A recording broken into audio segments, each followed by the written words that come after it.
Hello, beautiful souls. How is everybody doing? Let me know where you're tapping in from to our Conscious Champagne Chat number 41. And guess what? I screwed it up yesterday. I knew this had to happen at some point. I thought we were on number 39, but we were already on number 40 yesterday, and I missed a big 40. I cannot believe it. I cannot believe it.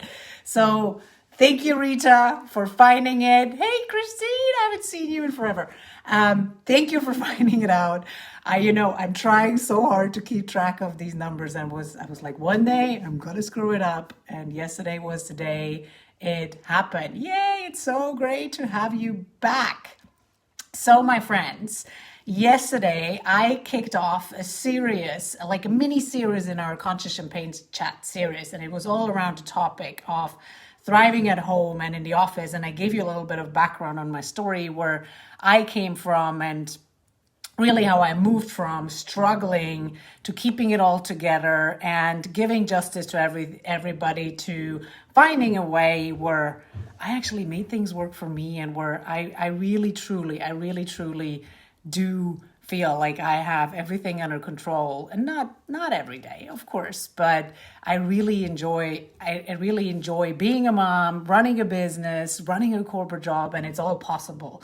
And today, or let me just rephrase. So yesterday, I shared with you that one of the biggest concepts that really struck me was that I had to create who I wanted to be, that I had to create that person that can do all of this. So it's all about being the person before you seeing the person. So really be it before you see it, even though there are no role models around you, even though you feel you're struggling at times and you're like all by yourself and you feel alone, like you feel you can't talk about your emotions, you can't talk about your fears because you're afraid it's a sign of weakness. We're trying all so hard to keep up these masks that it's just like, it's making our life so unnecessarily complicated, right? And so today, I want to start sharing with you the first shift. Remember, I said there's 3 shifts you have to undergo to really be it before you can see it. And whatever you want to create, whether that is overcoming being an angry mom and being a calm mom, like you have to be it before you see it, even if you can't imagine it. And so the question is, who do you need to become? Who do you need to become to thrive at home in the office? Who do you need to become to create the change you want to create for you? And what it takes is to detach from the dominant cultures, right? It really starts, and this is a shift number 1 you have to do. Was the most profound shift and the hardest one. I'm not going to lie. The hardest one I ever had to do was to move from being externally controlled to being self-directed. Now, what do I mean by that? What are the things that really control us externally? 2 biggest factors are time. We feel we're so controlled by time. Most of us feel like we have never enough hours in the day. Money, we feel extremely controlled by money because we believe there's only a certain amount available for me. And then, of course, people, right? What people, like our bosses, our sisters, our moms, oh my God, our moms, right? Maybe even our friends, our spouse, our kids. We, like all these people and time and money, have a huge impact on us. And we don't realize that they hold a lot of power over our day and the way we live our life. And so what it takes is for you to wake up and start realizing, and really start realizing that. Where are you saying yes where you want to say no? Because when you say yes, where you actually want to say no, very often we just say yes because we either want the person to leave us alone or we're just afraid that we don't look good, right? We are afraid that we are not being kind. it's like you can't do that, right? It's this stigma that we've put up. It's like, oh, you can't do that. You've invited friends, or let's say friends have invited you over to their place, and you feel like you have to invite them back because that's what the social norm tells you. But what if you don't? And what if you still can be a kind person without having to do that? What if your boss sends you a meeting invite at 5 p.m., but you actually had something else planned, whether it was for yourself or for your family? Do you say yes? Because you're afraid of what he's going to think of you, because you feel you can't let the team down, but you said you let your kids down?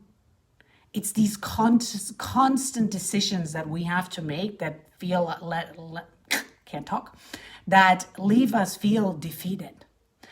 And the problem is we're so afraid of judgments. We're so afraid of judgments. And that's why we're allowing all these people to take control over us instead of learning to self-direct us. And so what I want you to take away today is people will always judge you. They will always judge you. So you get to decide whether you are a person that you love, that you are fully aligned with, and that you are proud to wake up to in every morning, or you create a person that desperately is trying to be liked and be approved and be validated by somebody else. There will always be people that will judge you. And I can tell you, the second version is to maintain a second version is way harder. And because we do this all the time, we also teach this to our kids. Not consciously. We really don't want to teach it to them, but we constantly do. We constantly do. So let me tell you this. You cannot manage other people's thoughts. Other people's judgments are none of your business. Other people's perceptions are none of your business. They are literally a waste of your time.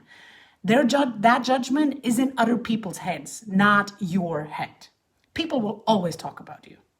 They will always talk about you.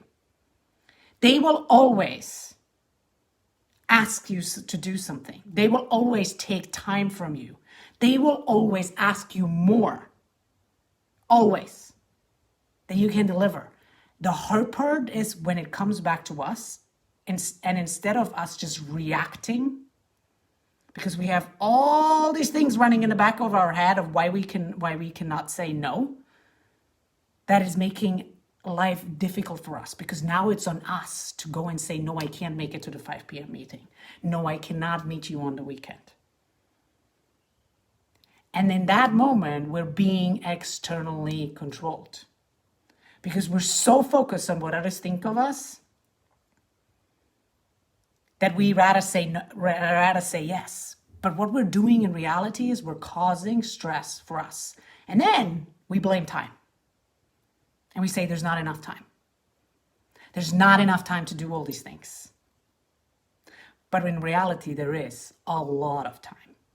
We have 168 hours that is available to all of us every week.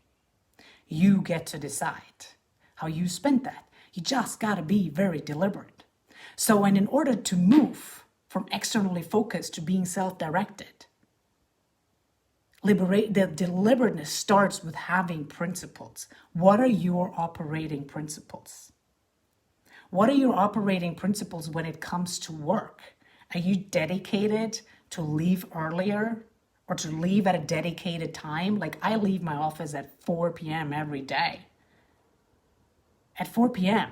And this is so against the cultural norms inside of our office, I can tell you that. My husband leaves the office at 4 p.m. twice a week because he has to go and pick up our kids. This was before Corona, quite frankly. When he leaves the office at 4 p.m., people will tell him, oh, are you only working half day? Because he's the man. When I leave the office at 4 p.m., it's like, oh, of course she has to go. She's the mom. So the question is, do you allow these comments, do you allow these judgments take control over you? Or are you still going to do what is right for you and what works for you, what is aligned with you and your soul? And that is anchored in your principles. What are your principles when it comes to parenting? What are your principles when it comes to work? You have to start defining them. You have to declare them, because here's the sad truth. If you don't do it, nobody is going to come and do it for you. Nobody's going to come and tell you how to lead your life. Well, actually, people do it all the time. But it's up to you to say, am I taking it on, or am I being so self-directed? I appreciate myself so much. I appreciate this life that I have so much that, yes, I love you, my friend, and I love me too. And I want to win-win for both of us. And this is what works for me. And I'm sorry I can't do that right now for you. That's how we can talk. You need to have principles, and you need to bring that trust back inside of you, that you are worthy and that you are deserving to define how you run your career and how you run your home life. It's you. It's you. Nobody else.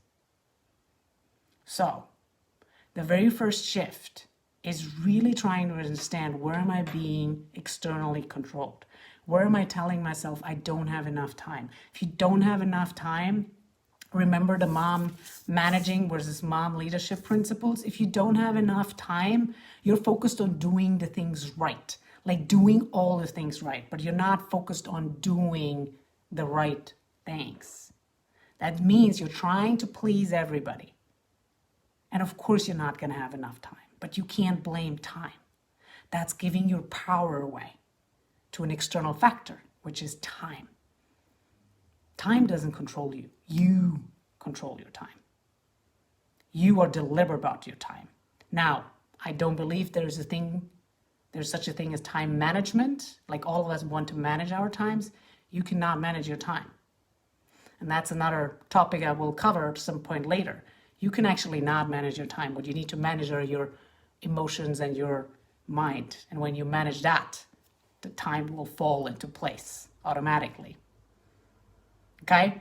But the very first shift to thrive and feel like an amazing person at home and in the office or in your business, if you're an entrepreneur, is to really understand, where am I being externally controlled? Where am I allowing my circumstances to control me? And really take that, learn from that, and move to being self-directed and understand, what is it that you want? How do you want to show up in each and every situation, at each and everything that you do and have? And then go and define your principles. All right, my loves, I will be seeing you back here tomorrow with shift number 2 to thrive at home and in the office and be it before you see it. Mwah. Love you. Take care.